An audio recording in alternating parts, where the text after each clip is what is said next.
Ma fiancée, mariage maintenu, mais je passe les dernières nuits avec mon ex pour clôture au point. J'ai répondu, fais ce que tu dois. J'ai tout annulé. Il a appris ça à sa fête de célibataire quand le lieu l'a appelé. Je m'appelle Éléonore Dubois. J'ai 29 ans et 3 jours avant mon mariage, mon fiancé m'a envoyé un SMS m'informant qu'il allait passer les 2 dernières nuits avant le grand jour avec son ex-petite amie pour mettre les choses au clair. J'étais à mon bureau quand le message est arrivé. Mercredi après-midi, les néons ronronnaient, le code était ouvert sur mon écran, mon cerveau était à mi-chemin entre un ticket de bug et une rêverie sur notre lune de miel. Mon téléphone s'est illuminé avec une longue bulle grise provenant de Benoît. L'aperçu seul m'a retourné l'estomac, le mariage est maintenu, mais je passe les dernières nuits avant avec mon ex pour clore le chapitre. J'ai cliqué dessus, pensant que je devais mal lire ou que mes yeux sautaient des mots. Le message complet disait « Salut chérie, je voulais juste être transparente avec toi. Sophie m'a contacté et nous avons parlé. Elle traverse une période difficile avec le diagnostic de cancer de son père et a vraiment besoin de soutien. Je vais passer la nuit de jeudi et vendredi chez elle juste pour clore le chapitre avant notre grand jour. Rien ne se passera. Je le promets. Le mariage est maintenu. Je t'aime, Ben. Je l'ai lu 1 fois, 2 fois, une 3e fois. Chaque fois, le mot restait exactement le même. Mon cerveau a essayé de négocier avec la réalité. Peut-être voulait-il parler d'un groupe d'amis. Peut-être voulait-il dire qu'il déposerait de la nourriture. Peut-être passer la nuit avec une faute de frappe bizarre. Mais ensuite, j'ai revu la ligne, chez elle juste pour clore le chapitre.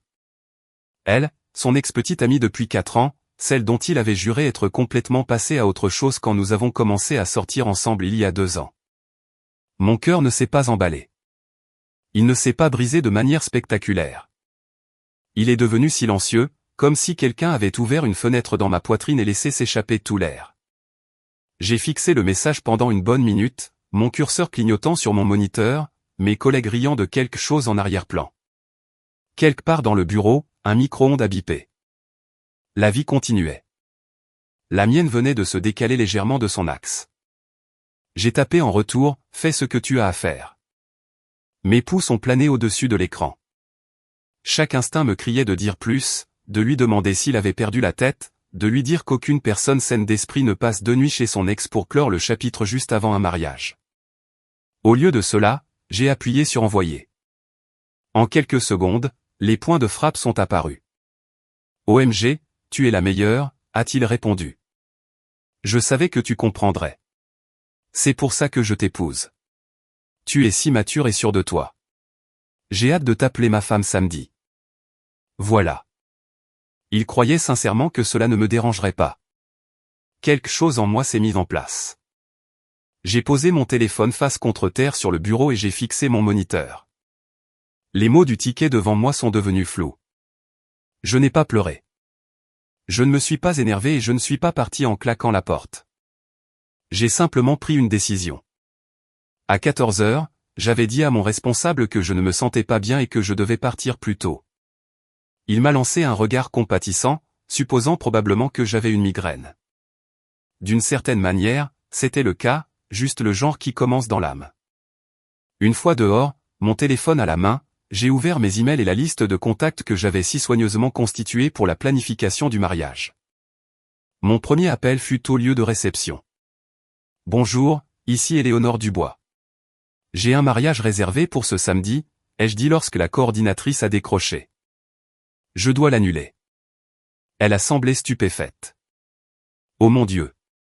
Est-ce que tout va bien? Vous allez perdre votre caution. C'est bon, ai-je dit. Ma voix sonnait étrangement calme, comme si je lisais un script. Veuillez tout annuler. La cérémonie, la réception, le traiteur, les fleurs, le DJ, tout. Êtes-vous sûr, a-t-elle demandé doucement. C'est presque je suis sûr, les jeux interrompus. Traitez l'annulation immédiatement. Lorsque nous avions réservé, Benoît avait insisté pour que tout soit sous mon nom parce que mon score de crédit était meilleur. À l'époque, cela ressemblait à de la confiance.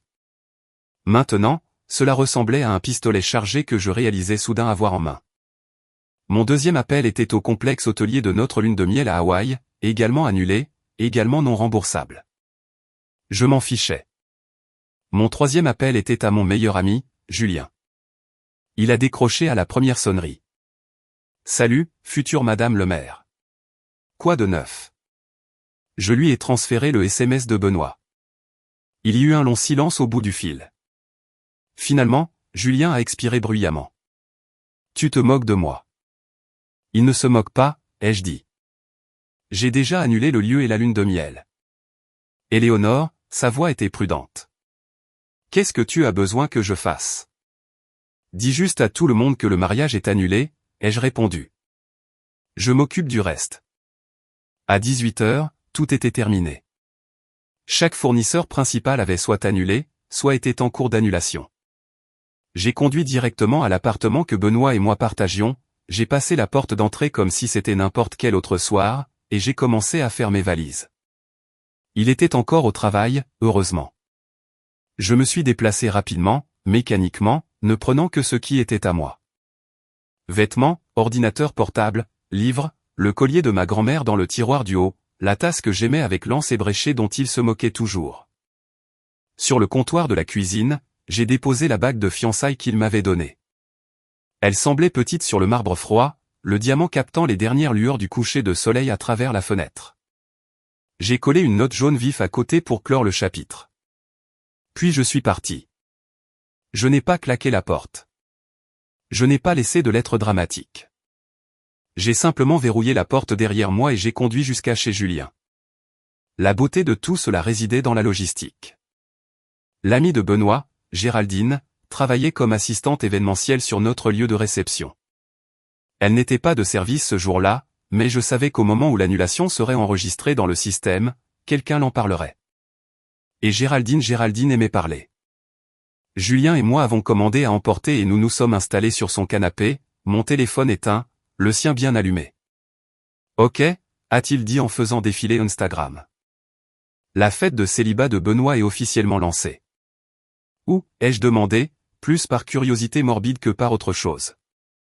Un bar sur un toit en centre-ville. Des t-shirts l'équipe du marié, de mauvaises lunettes de soleil, tout le nécessaire. Il a levé son téléphone pour me montrer la story de Géraldine. Benoît avec un t-shirt mode marié, les bras passés autour de ses amis, une bière à la main, souriant comme si le monde n'allait pas imploser. J'ai regardé sans ciller. À 21h23, ça a commencé. Le système automatisé du lieu de réception a envoyé un email de confirmation de l'annulation à moi et à Benoît, car il avait insisté pour être copié sur toutes les communications afin de rester organisé. Le pouce de Julien a glissé vers la story suivante de Géraldine postée à 21h31. Texte blanc sur fond noir. Urgence. Quelqu'un sait où est Éléonore? Benoît devient fou. Julien a reniflé. L'heure du spectacle. Son téléphone a vibré, puis a vibré à nouveau. Il a jeté un coup d'œil. Et c'est parti. Géraldine. Il a ouvert la conversation et a lu à voix haute, « Est-ce qu'Éléonore est avec toi ?» Benoît perd la tête. Le lieu vient d'appeler pour une annulation totale. C'est forcément une erreur, non? Julien m'a regardé. Tu veux que j'ignore ça? J'ai secoué la tête. Pas de réponse. Il a tapé, oui, elle est là. Pas d'erreur. Il y eut une longue pause. La petite bulle de frappe apparaissant et disparaissant. Puis un autre message de Géraldine. OMG. Pourquoi fait-elle ça 2 jours avant le mariage? Les pouces de Julien ont volé sur l'écran. Demande à Benoît à propos de Sophie. Nous avons regardé l'écran en silence. Aucune réponse. Mais nous savions tous les deux que la véritable explosion ne faisait que commencer. Prête pour la tempête? Demanda Julien doucement. Je me suis appuyé contre le canapé, sentant les premières vibrations du chaos imminent s'accumuler comme un tonnerre lointain. Pour la première fois en 2 ans, j'ai dit, je suis vraiment prête pour quelque chose. La tempête n'a pas frappé. Elle a défoncé la porte. Environ 20 minutes après que Julien eut envoyé une demande à Benoît à propos de Sophie, son téléphone a commencé à s'illuminer comme une machine à sous. Ok, dit-il, les sourcils levés. On a du mouvement. Il a augmenté le volume et a lu à voix haute le prochain message de Géraldine.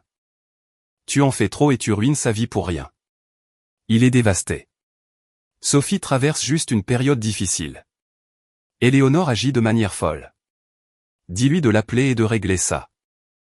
Julien a levé un sourcil vers moi. Tu veux répondre? J'ai secoué la tête. Ma poitrine était étrangement légère, comme si quelque chose qui était là depuis des mois venait d'être enlevé. Non, laisse-les parler entre eux.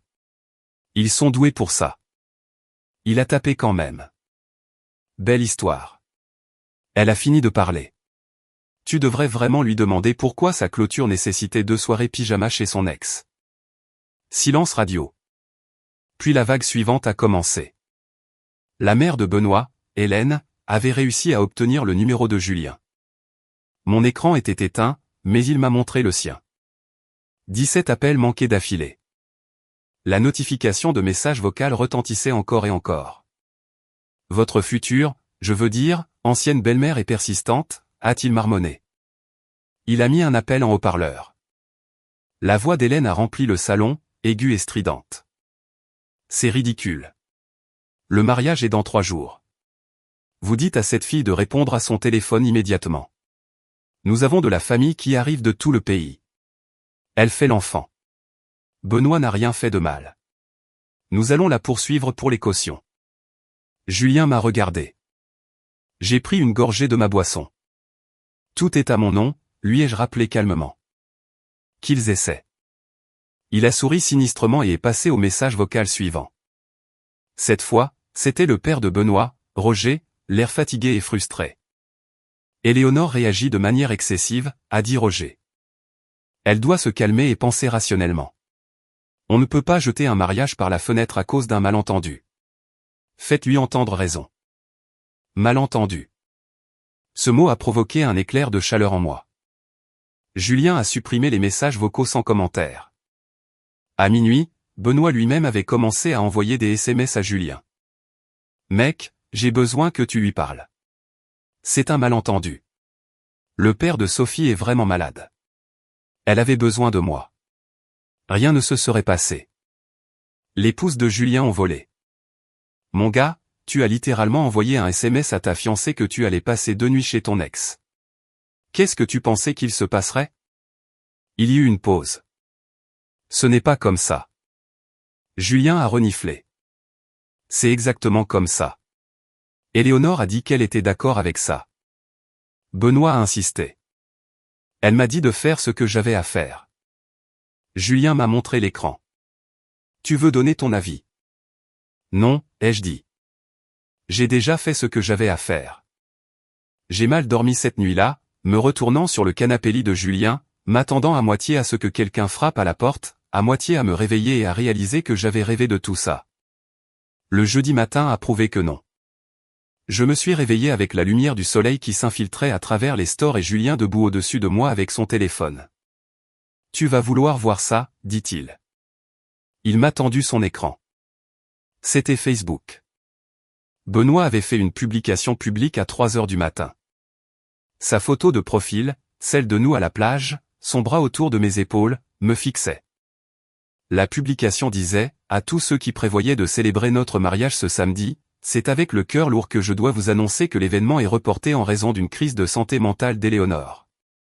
Elle lutte contre une anxiété et une paranoïa sévère, allant même jusqu'à me faire de fausses accusations. Je l'aime et je m'engage à rester à ses côtés pendant qu'elle reçoit l'aide dont elle a besoin. Veuillez l'inclure dans vos prières. Mes mains sont devenues froides. Il n'a pas osé instrumentaliser la santé mentale parce qu'il s'est fait prendre, a murmuré Julien. Pendant un instant, les mots m'ont manqué. Ce n'était pas suffisant qu'il ait décidé que 2 nuits avec son ex était raisonnable. Maintenant, j'étais la fiancée folle avec une crise pour qu'il puisse sauver la face. J'ai fait défiler les commentaires.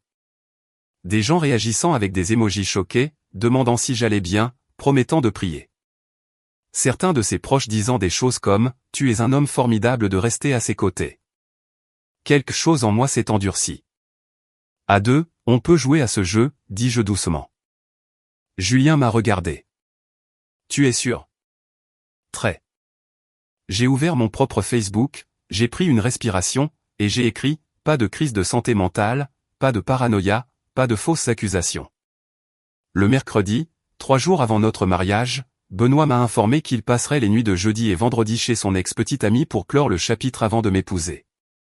Je lui ai souhaité bonne chance et j'ai annulé le mariage. C'est aussi simple que ça. Puis j'ai joint la capture d'écran de son SMS original, le tout, du début à la fin, la partie sur le prétendu cancer du père de Sophie, le rien ne se passera, le mariage est maintenu. Et parce que j'en avais assez d'être poli, j'ai ajouté une ligne de plus. De plus, le père de Sophie n'est pas malade. Son message public d'hier le montre jouant dans un tournoi de golf. Faites ce que vous voulez de cette information. Mon pouce a plané une demi-seconde. Puis j'ai appuyé sur poster. En quelques minutes, les commentaires ont commencé à affluer. Choc, rage. Des gens changeant de camp en temps réel. Des cousins de lui demandant « Benoît, c'est vrai ?» De vieux amis d'université écrivant « Bravo, Éléonore. Je suis fier que tu t'en es sorti. » C'était le chaos, mais c'était un chaos honnête. Pour la première fois depuis son SMS, j'avais l'impression que ma réalité n'était pas réécrite sans mon consentement. Jeudi après-midi, le cirque est monté dans un bus et est venu à nous. Le téléphone de Julien a vibré à nouveau. Il a vérifié et a juré doucement. Ils sont là. Il a ouvert l'application de sa sonnette vidéo, le flux en direct s'est chargé, et ils étaient là dans le couloir. Benoît dans une chemise froissée et la gueule de bois de la fête de célibat d'hier. Hélène dans un blazer structuré comme si elle assistait à une réunion du conseil d'administration. Roger se tenant raide derrière eux. Géraldine s'agitant à l'arrière et, incroyablement, Sophie elle-même. Ils avaient vraiment amené son ex-petite amie pour me convaincre de l'épouser. Hélène s'est avancée et a commencé à frapper à la porte. « Éléonore Dubois, ouvrez cette porte immédiatement », a-t-elle crié. « Nous devons en discuter comme des adultes. » Julien a tapoté l'icône du microphone. « Bonjour, Hélène », a-t-il dit joyeusement à travers le haut-parleur. Malheureusement, Éléonore n'a rien à discuter avec un homme qui organise des soirées pyjama avec son ex avant son mariage. La tête d'Hélène a tourné vers la caméra. Vous n'avez pas le droit de vous mêler de ça. C'est une affaire de famille. Julien m'a regardé. J'ai hoché la tête. Il a continué. Éléonore est de la famille, a-t-il dit. Où elle était sur le point de l'être jusqu'à ce que votre fils décide que la clôture signifiait 2 nuits dans le lit d'une autre femme. Benoît s'est rapproché de la caméra, passant une main dans ses cheveux. Julien, allez, mec. Laisse-moi lui parler. Elle exagère. Nous devons juste expliquer. Derrière lui, Sophie a croisé les bras, les yeux vitreux mais défiante. Julien a penché la tête, sa voix dégoulinant d'incrédulité. Sérieusement, as-tu amené la femme avec qui tu devais passer 2 nuits pour convaincre ta fiancée de te reprendre? Il y eut un silence délicieux. Puis Benoît a essayé à nouveau. Ce n'était pas comme ça. J'ai regardé mon propre visage se refléter faiblement sur l'écran de télévision, étrangement calme. Comment était-ce, alors, demanda Julien. Explique ce que ce n'était pas comme ça. Sophie s'est avancée. Je traverse beaucoup de choses, d'accord. Mon père Julien l'a coupé. Ton père va bien. Il a posté son handicap lors de son tournoi de golf hier. Essaie encore.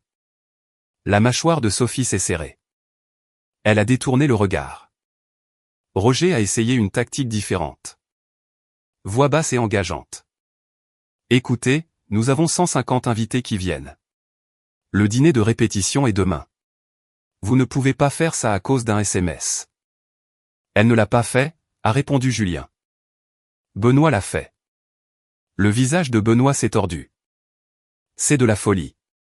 Éléonore ruine nos vies pour rien. Je me suis levé, puis je me suis rapproché de l'écran, et j'ai rencontré son image à travers l'objectif, même s'il ne pouvait pas me voir.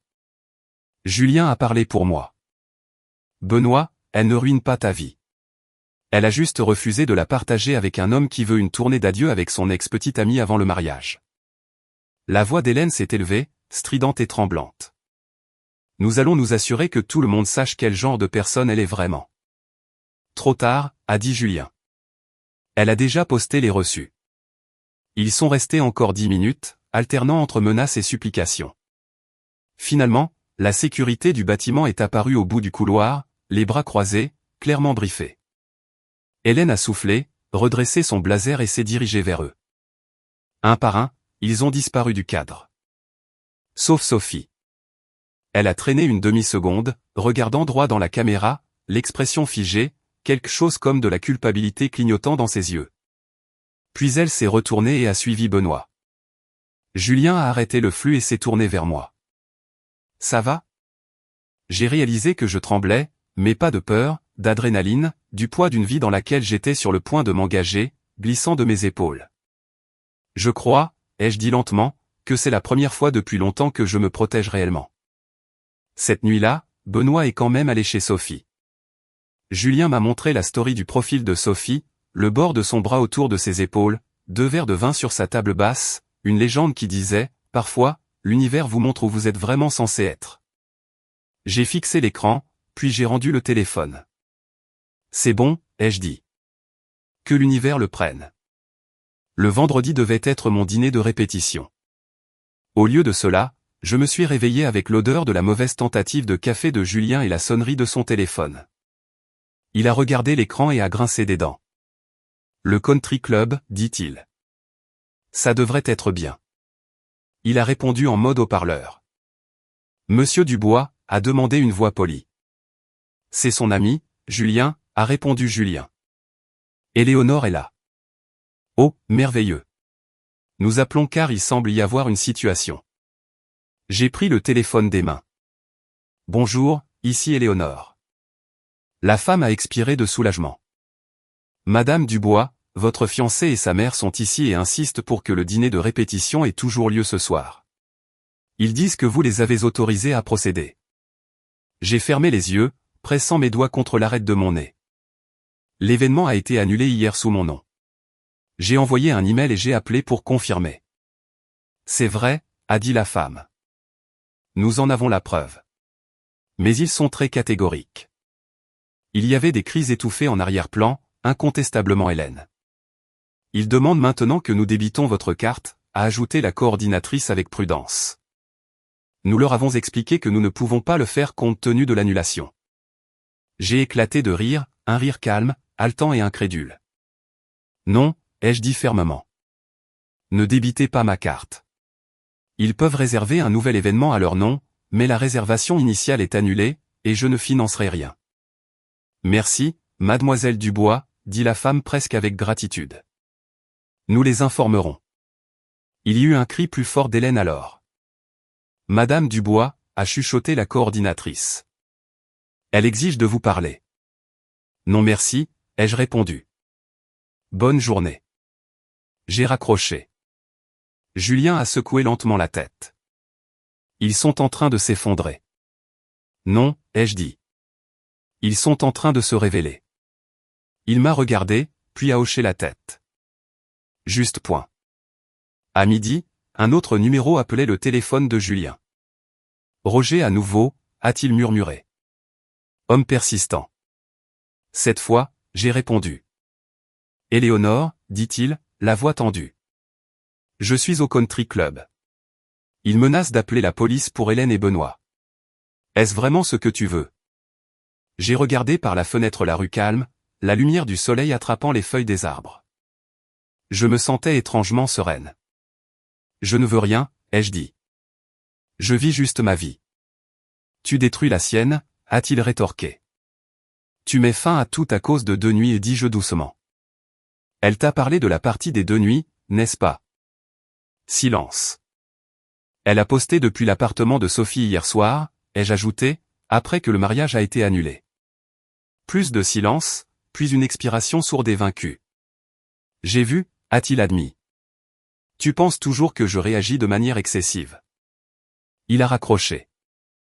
Julien a sifflé. « Tu manies la vérité comme une épée aujourd'hui. »« J'en ai assez de porter la honte de quelqu'un d'autre » ai-je dit. « C'est aussi simple que ça. » Le vendredi après-midi est devenu un documentaire alimenté par les réseaux sociaux. Le cousin potineur de Benoît a posté des vidéos du dîner de répétition de remplacement qu'Hélène avait insisté pour organiser dans un restaurant de milieu de gamme après avoir été expulsée du country club. 12 personnes se sont présentées sur 60 invités. la caméra a panoramiqué sur le triste rassemblement. Serviette en papier, vase de fleurs en plastique, le sourire forcé d'Hélène, et Benoît assis à côté de Sophie comme si c'était leur célébration commune.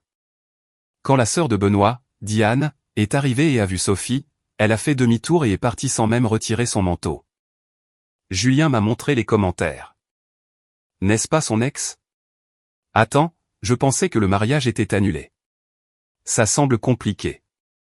Compliqué ne commençait même pas à décrire la situation. Mais la nuit de vendredi a vraiment cimenté mon soulagement. Julien est entré dans le salon tenant son téléphone comme s'il était radioactif. « Éléonore, dit-il, tu dois voir ça. » C'était un Instagram live. Benoît, son visage remplissant l'écran, rougeaud, les yeux brillants, ivre de vin. Derrière lui, l'armural géométrique distinct que Grégoire avait souligné plus tôt dans la semaine. L'appartement de Sophie. Il a reniflé bruyamment dans la caméra. Je veux juste, il a commencé à secouer la tête. Je veux que tout le monde sache la vérité. Des centaines de spectateurs regardaient. Les commentaires défilaient plus vite que je ne pouvais les lire.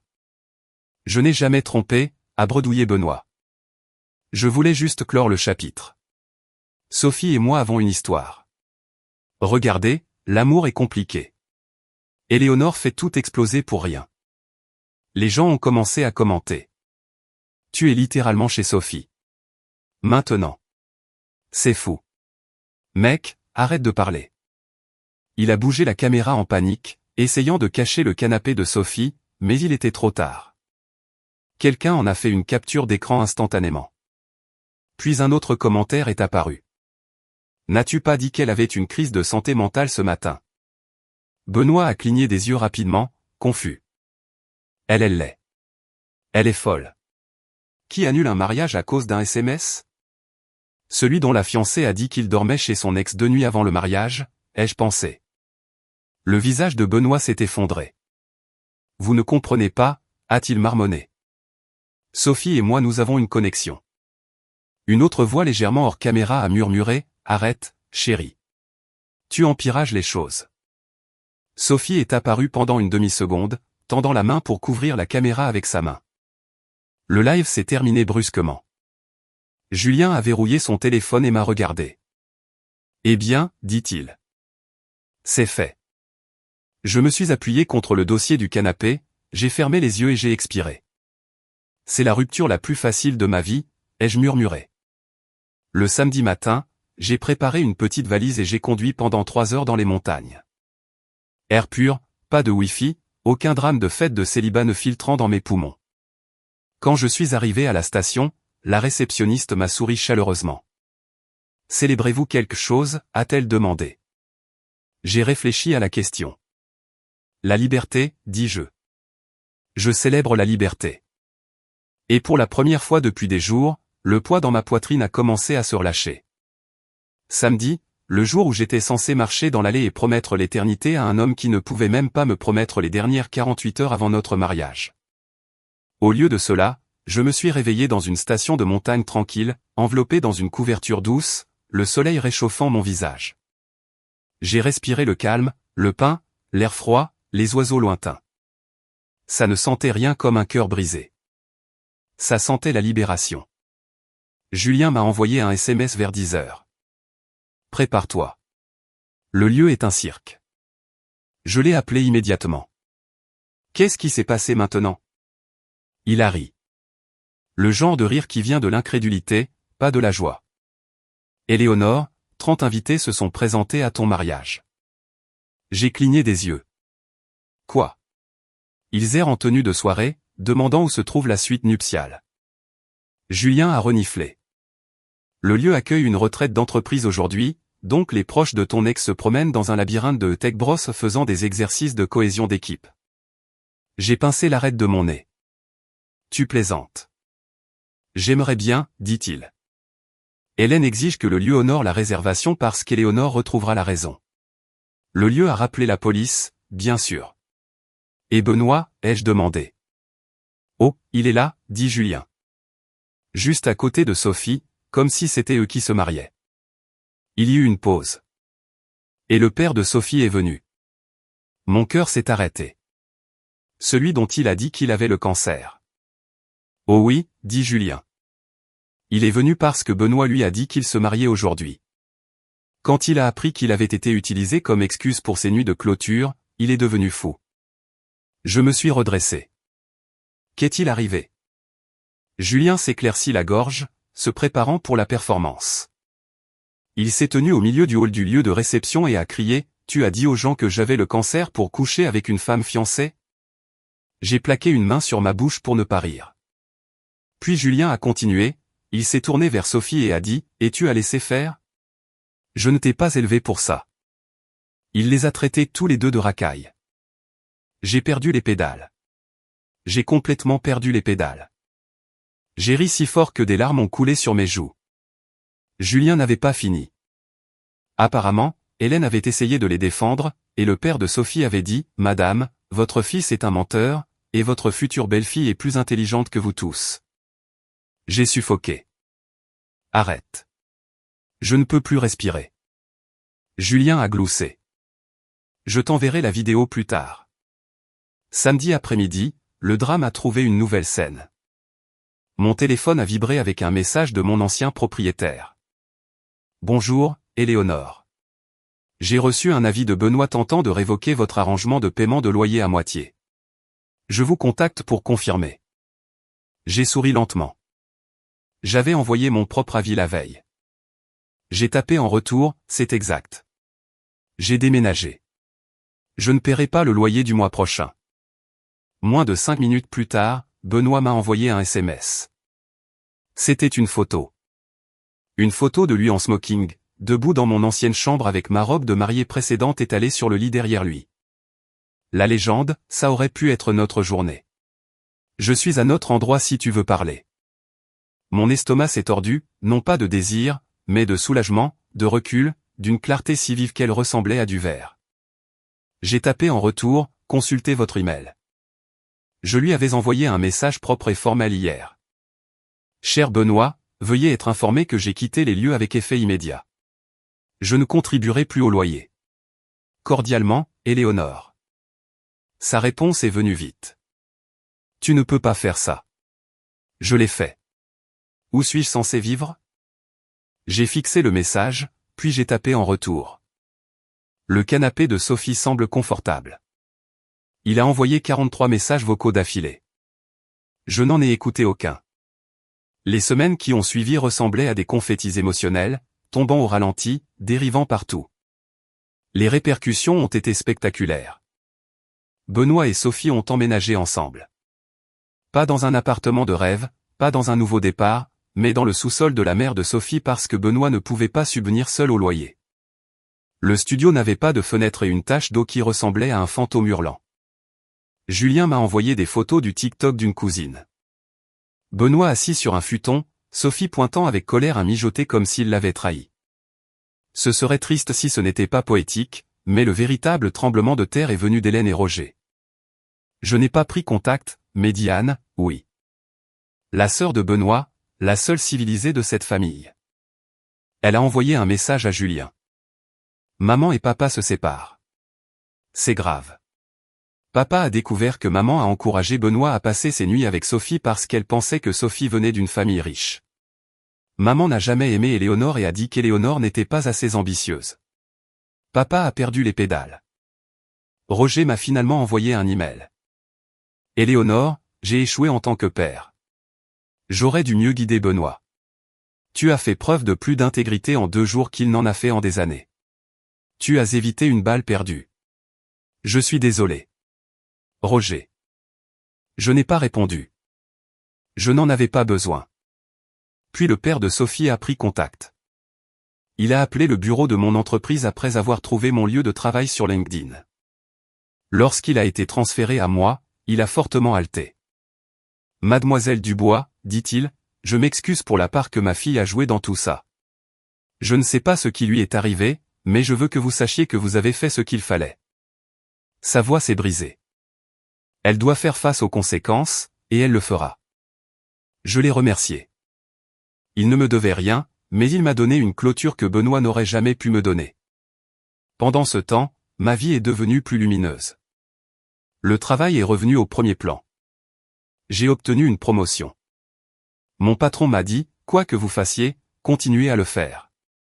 Drôle de voir à quel point retirer une crise ambulante de votre vie améliore votre productivité.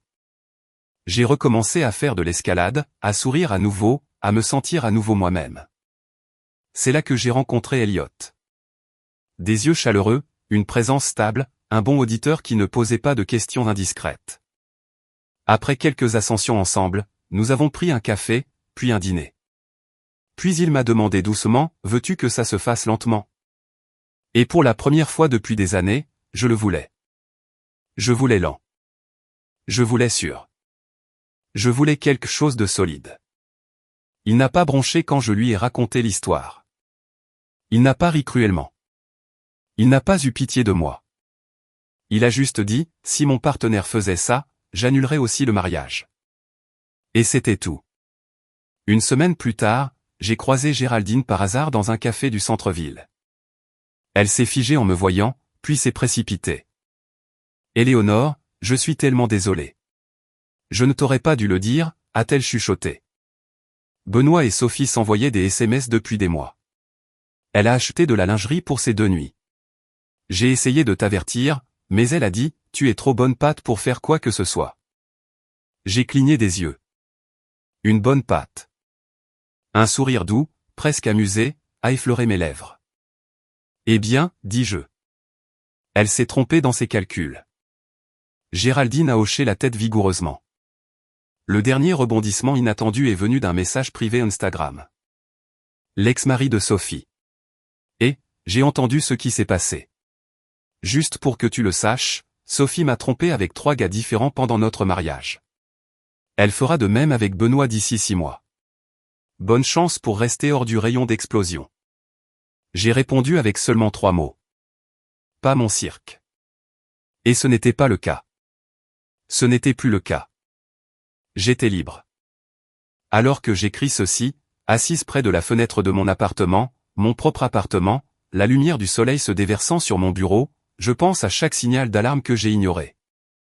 La façon dont Benoît me comparait à Sophie. Comment il cachait son téléphone quand elle envoyait des SMS juste entre amis. Comment il disait des choses comme « Tu as de la chance que ce soit moi qui t'ai choisi ». Pendant les disputes, comment il parlait toujours de la clôture comme si c'était un livre de bibliothèque qu'il pouvait emprunter à tout moment.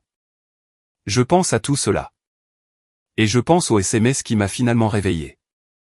Le mariage que j'ai annulé m'a sauvé d'une vie de trahison lente. Ce SMS n'était pas un cœur brisé. C'était un cadeau. Un cadeau qui disait « Cours. Cours maintenant tant que tu le peux encore.